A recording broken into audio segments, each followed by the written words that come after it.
به نام خداوند مهربان و جان آفرین، برادران و خواهران گرامی، وکیلان و مهمانان ارجمند، السلام علیکم و رحمت الله و برکاته.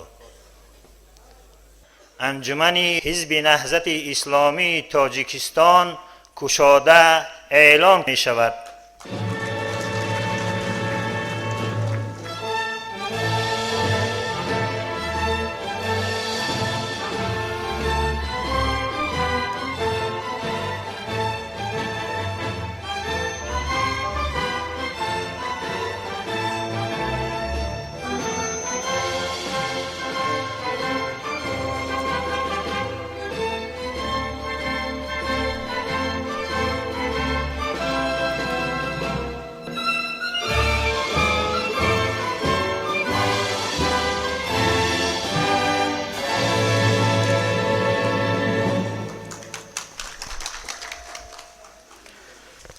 بار دیگر السلام علیکم و رحمت الله و برکاته. به نام خداوند بخشنده و مهربان، وکیلان ارجمند، مهمانان عزیز، من این متن سخنرانیم رو همراه هم آوردم تا اینکه ببینید که یک متن کامل سخنرانی دارم و خیلی طولانی هم هست، ولی نترسید اینا نمیخونم همش. کوشش میکنم که مختصر محتوای متن سخنرانی رو خدمت شما برسانم و بعداً بیشتر شرایط رو برای وکیلان بدهیم تا اینکه نظر و اندیشه‌های خود رو درباره وضع امروزه و انتخابات آینده درخواست و پیشنهادهای خود رو کرده باشند. پیش از همه یکایک شما را بار دیگر خیر مقدم میگویم به دفتر حزب نهضت اسلامی تاجیکستان و شما خودتان شاهد هستید که با پیشنهاد روی خط یگانه به حوزه یگانه عموم جمهوریوی نهضت اسلامی تاجیکستان رسما وارد معرکه انتخاباتی از امروز گشت. بار اول نیست که نهضت در انتخابات پارلمانی شرکت میکند. خدا را شکر که تجربه بسیار خوبی فعالیت پارلمانی و انتخاباتی را کسب کرد. این انتخابات چهارم پارلمانی هست که در زمان استقلالیت ما شرکت میکنیم و در زیر پرتو استقلالیت با استفاده از قانونگذاری کشور و شرایطی که ما و شما داریم، نهضت این مراحل را پس سر کرد و همراه ملت، همراه دیگر حزب و حرکت‌ها ما یک روند بسیار پیچیده، دشوار و پر از دستاورد و باخته‌ها و از مبارزات، از روزهای خرسندی، از روزهای دشوار داشتیم. اگر ما دوران استقلالیت کشور و فعالیت حزب را یک تحلیل مختصر کرده باشیم، من شخصا اون را به 3 مرحله تقسیم میکنم.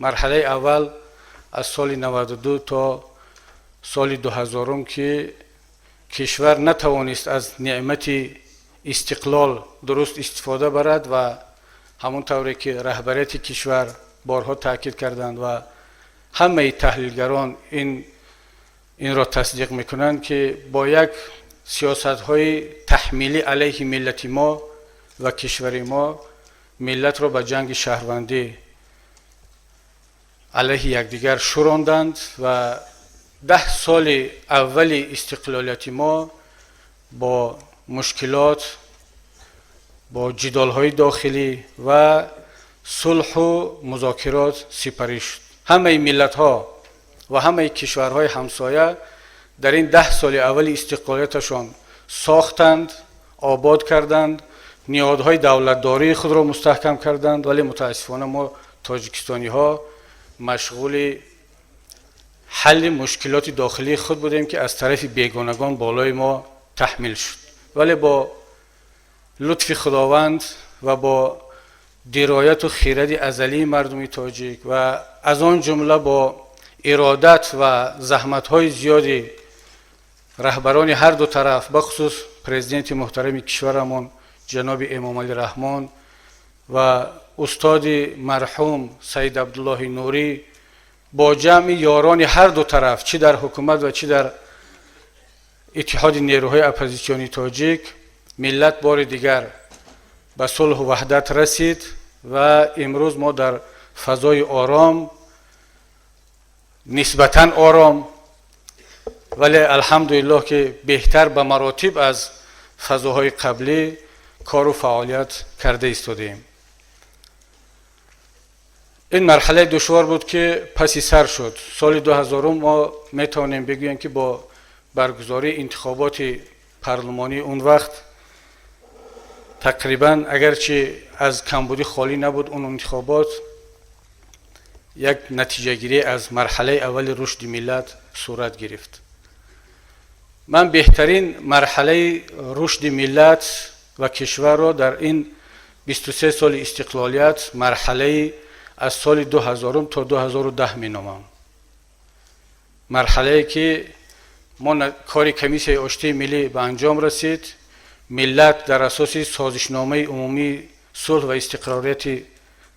استقرارات صلح و رضایت ملی وحدت و صلح را در کشور طنین انداز کرد و تمام دستاوردهای ما در سمت‌های گوناگون اقتصادی، اجتماعی، سیاسی، امنیتی، این دستاوردهای سالهای 2000 و 2010 است. تاجیکستان در اون زمان خود را یکی از کشورهای بهترین در منطقه آسیای مرکزی از لحاظ دموکراسی، رعایت حقوق بشر، از لحاظ رشد انسانی، رشد اقتصادی معرفی کرده بود. تمام جهان اونهایی که تاجیکستان را دوست می‌حسابیدند تلاش می‌کردند که به تاجیکان به خاطر صلح و وحدتشان که یک نمونه نادر در سطح جهانی بود کمک برسونند.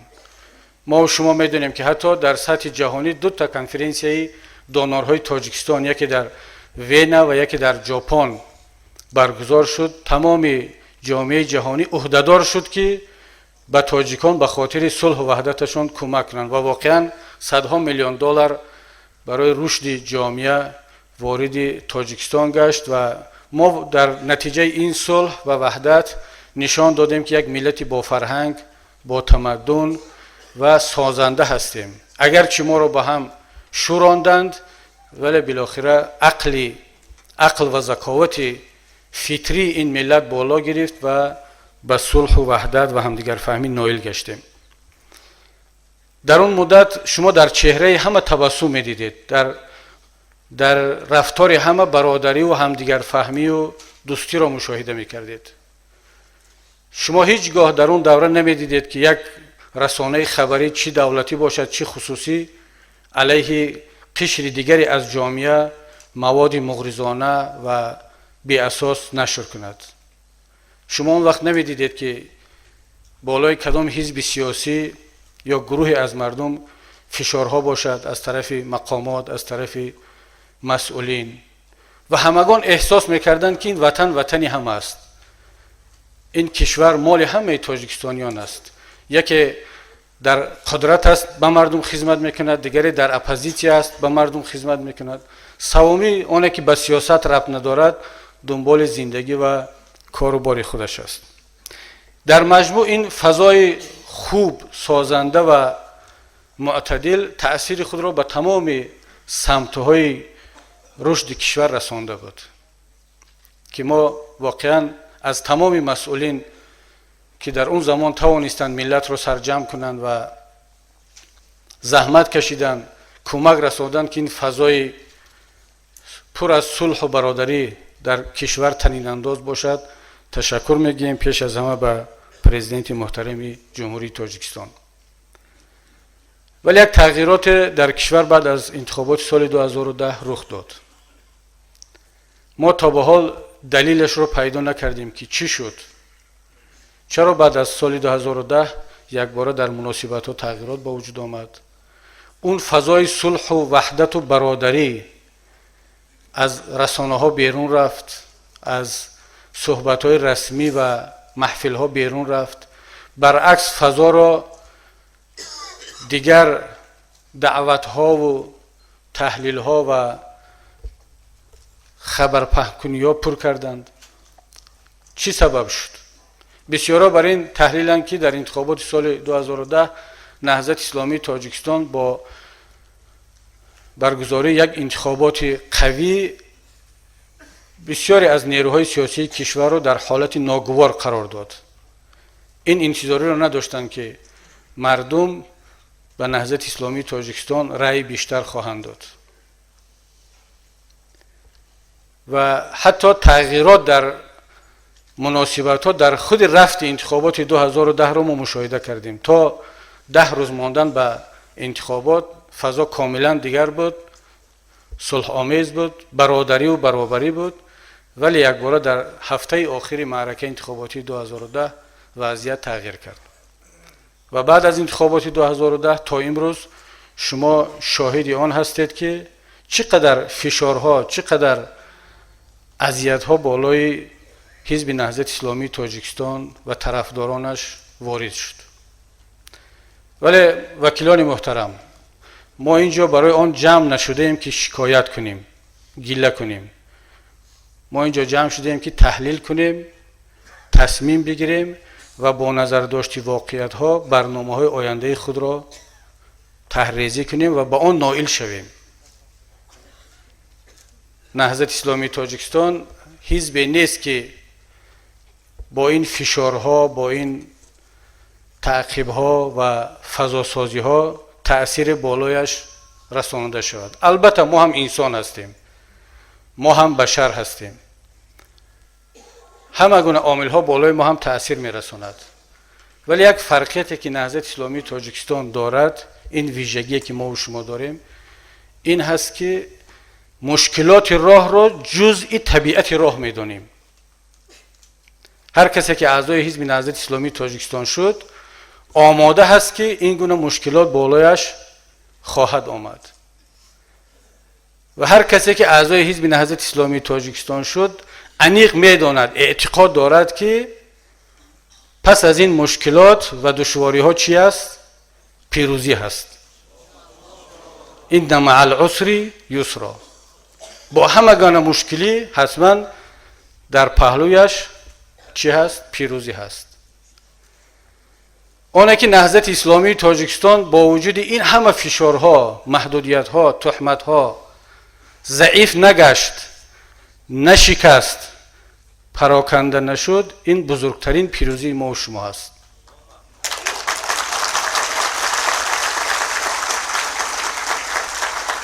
و من یکایک شما را و همه طرفداران نهضت اسلامی تاجیکستان را به این پیروزی اولین تبریک میگویم و پس از این پیروزی انشاءالله پیروزی های دیگر در راه است. فقط از ما چی طلب می شود؟ صبر، استواری و جسارت. صبر، استواری و جسارت، این سه عامل مهم است که باید در پهلوی یکدیگر قرار بگیرند و ما را برای رسیدن به اون پیروزی کمک کنند. کسانی که تلاش میکنند از نهضت اسلامی تاجیکستان خطر بتراشند، ما را برای ملت و کشور خطرناک بسازند، مطمئن باشند به هدف نخواهند رسید. الکی ملت جوابش را گفت. در برابر صدها مقاله و صدها پخش نوار ما فقط یک جمله گفتیم، یک جمله جواب دادیم.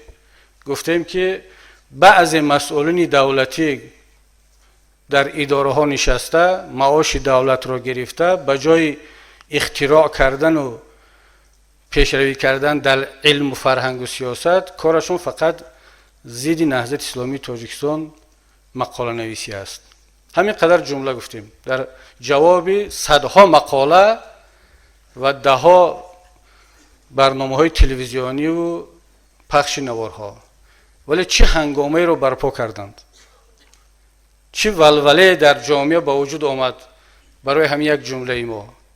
بعضی دوستان فکر میکنند که اونها حق دارند هر چی که بخواهند بگویند، ولی نهضت اسلامی تاجیکستان حق ندارد حتی یک جمله هم جواب بگوید، خواهش کند که برادران عزیز این کار را بس کنید.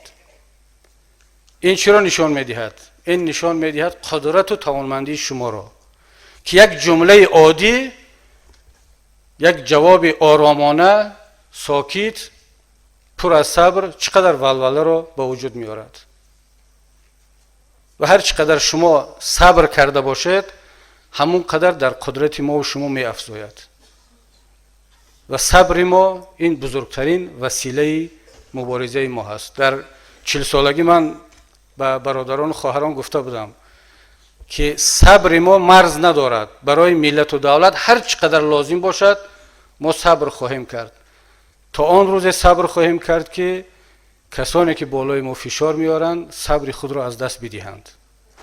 الکی بعضیشون از دست داده ایستادند و آهسته آهسته آشکار شده ایستادند که کی هست، به چی کار مشغول است. پس این راه انتخاب کرده ما و شما که صبر و استواری و جسارت در پهلوی هم هستند، بهترین راهی هست که هم سرچشمه قرآنی دارد، هم سرچشمه پیامبری دارد و هم برخواسته از آرمان و فرهنگ ملی ما هست و از همه مهمش مطابقت با کنستیتوسیون و قانونهای کشور دارد. کسانی دیگری که علیه کنستیتوسیون صحبت میکنن، علیه قانون صحبت میکنن، رفتار میکنن، ما با آنها کار نداریم. قضاوت آنها در دست خداست و در دست مردم.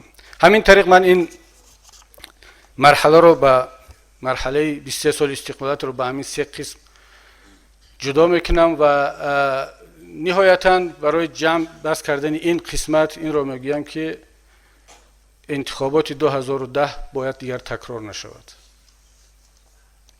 این پرتقلب ترین و بدترین انتخابات در تاریخ ملت بود و خدا کند که همین خیل ماند.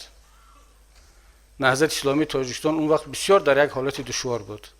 یادتون باشه در همین تالار هزارها نفر نشسته بودند روز بعد انتخابات، وقتی که اعلان کردند که نهضت همگی 2 جا در پارلمان جدا کردند، من اشک خواهران و برادران رو اینجا میدیدم که همگان بخصوص جوانان اشک میریختند. ما تصمیم گرفتیم، خیلی مشورت کردیم که چگونه اعتراض کنیم به این ظلمی که بالای نهضت آمد. 3 پیشنهاد شد. یکی گردی همایی که باید مردم دیگر برای گرفتن حق خودش حق دارد که گردی همایی کند. دیگری بایکوت انتخابات و بایکوت پارلمان. سوم اون وقت که نهضت اسلامی تاجیکستان عضو شورای جمعیتی بود و نشانه اعتراض از هیئت شورا بیرون رفتن. اگرچه اکثریت مردم طرفدار 2 پیشنهاد اول بودند، ولی ما به خاطر ملت و دولت و آرامی جامعه گفتیم بیاید همین اعتراض سبکترش را انتخاب کنیم و ملت آمادگی میتینگ و گردی همایی را ندارد. تحریم انتخابات یا تحریم پارلمان ضربه به ملت می شود. تاجیکستان را همچنین کشوری غیر دموکراتی بعد این همه صلح و وحدت و همدیگر فهمی یک بی‌آبرویی می شود. اگرچه حق داریم ولی باید از حق خود بگذریم. و راه سوم و از همه سبکتر بیرون رفتن از شورای جمعیتی بود که شورای سیاسی نهضت اون وقت این تصمیم را گرفت. ولی عجیب که حتی همین اعتراض سبک ما هم بسیاری ها را ناراحت کرد که چرا شما از شورای جمعیتی بیرون رفتید، حالا که در اختیار نهضت دیگر شکل‌های قانونی اعتراض بود. ولی الحمدلله که نهضت حرف رهبریت را گوش کردند و اون وقت ما همین تصمیم سبک را گرفتیم. حالا چی باید کرد؟ من چرا دعوت میکنم وکیلان و همه کسانی که حال ما را میشنوند، چه در داخل و چه در خارج، ما برای آنکه اگر میخواهیم رأی خود را در روز 1 مارس روز انتخابات حمایت کنیم، باید از حاضر وارد یک معرکه بسیار دشوار شویم و خود را آماده کنیم که این معرکه سبک نخواهد بود. با راه‌های قانونی در چارچوب فرهنگ همدیگر فهمی، ولی با جسارت باید که رأی خود را صاحب شویم. من برای چی میگویم که این انتخابات ساده نخواهد بود. حتی همین انجمنی که ما و شما برگزار کرده شدیم، چندی از وکیلان ما نتوانستند شرکت کنند. چندیشون رو در راه بازداشت کردند. دیروز با تلاش برادران چندی از وکیلان که در راه با پلیس مشکلی داشتند، با مقامات مشکلی داشتند، آنها رها شدند و رسیدند به کاری انجمن. درست است، ما صبر داریم، ما اینا را طبیعت راه میدونیم، ولی دلمون به ملت میسوزد، دلمون به کشور میسوزد، دلمون به رهبریت کشور میسوزد. من وقتی که رهبریت کشور میگم یا پرزیدنت رو نام میگیرم، من خواهش میکنم درست فهمید. پرزیدنت تاجیکستان نیاز به پشتیبانی یگان کس ندارد، شاید نداشته باشد. منظورم پشتیبانی حزب‌ها، رهبران حزب‌ها. نیاز به پشتیبانی مردم دارد، به پشتیبانی یگان شخصیت و به یگان حزب ندارد. این حرفا رو به خاطر آن میگم، نه به خاطر پشتیبانی از پرزیدنت یا جانبداری از وی.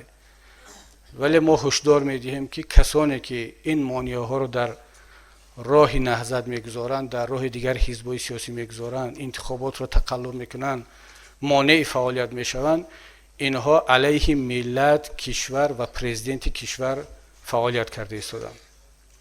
این دیگر قضاوت به خود پرزیدنت است و به خود مقامات امنیتی و داخله و دیگر مقامات است که مسئولیت دارند فکر کنند که حرف ما چی معنی دارد. ما این حرفا رو بیهوده نمیگیم.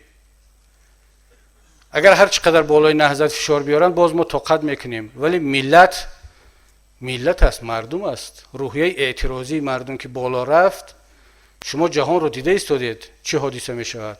دیگر گناهکار نکابید. داعش و طالبان و القاعده و دست خارجی و داخلی، اینا همش بهانه است. ملت اگر در داخل متحد باشد، اعتراض نداشته باشد، هیچ کس از بیرون کاری از دستش نمی آید. ولی اگر ملت در داخل اختلاف داشته باشد، اعتراض زیاد باشد، دیگر نیاز به دست خارجی هم نیست. سال 92 برین یک گروه از داخل می توانند با کمک خواجگان خارجیشون وضعیت رو به هم بزنند. پرزیدنت در سخنرانیشون به مناسبت 20 سالگی کنستیتوسیا بسیار نازک ولی دقیق این مسئله رو گفتند که هنوز در سالهای صلح بسیاری از مقامات و مسئولین علیه صلح بودند. نمیخواستند که ملت به صلح برسد، چون که آنها اگر که دو طرف با هم صلح کند در مقامات دیگر جای ندارند، جایشون تنگ می شود. چقدر فشارها بالای پرزیدنت آوردن که در سخنرانیشون تاکید کردن. حالا هم ما میبینیم که این وضعیت در داخل مقامات در جامعه وجود دارد، تنها خاص اون دوران صلح نیست. حالا هم بعضی ها نمیخواهند که بین دو نیروی اساسی جامعه، بین پرزیدنت و مردم نزدیکی باشد. باید که فاصله بیشتر شود، اعتراض مردم بیشتر شود و نهایت جوابگوی این کارها کی باشد؟ پرزیدنت در نزد مردم. چون هر کاری که مقامات میکنن بالاخره به نام کی ثبت میشود؟ رهبریت کشور. ما نهضت اسلامی تاجیکستان نباید اجازه بدهیم که این فاصله بیشتر شود، بلکه باید تلاش کنیم که این فاصله کمتر شود. نهضت اسلامی تاجیکستان رقیب است ولی دشمن به کسی نیست. از ما دشمن نتراشند.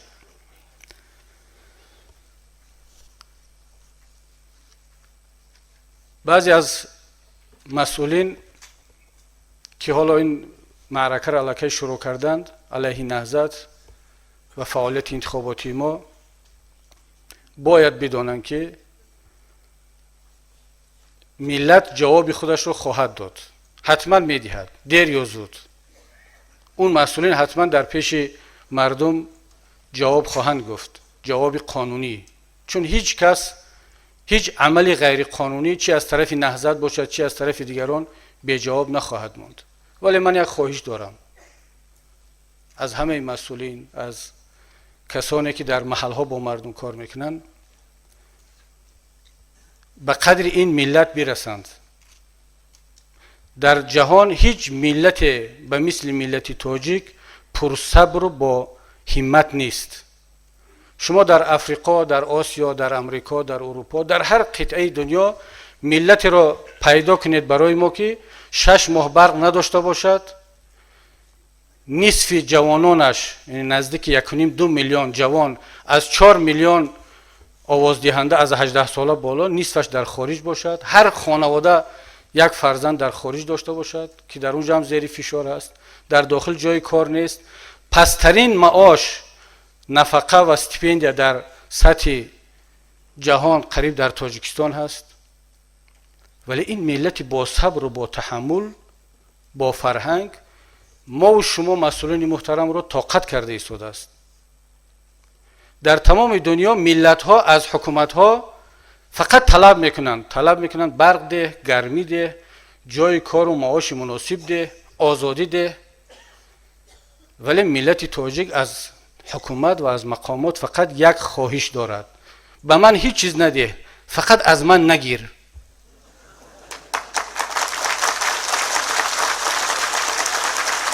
تمام حکومت ها به مردمش میدهند، ملت تاجیک به حکومتش میدهد، فقط خواهش دارد از من نگیرید.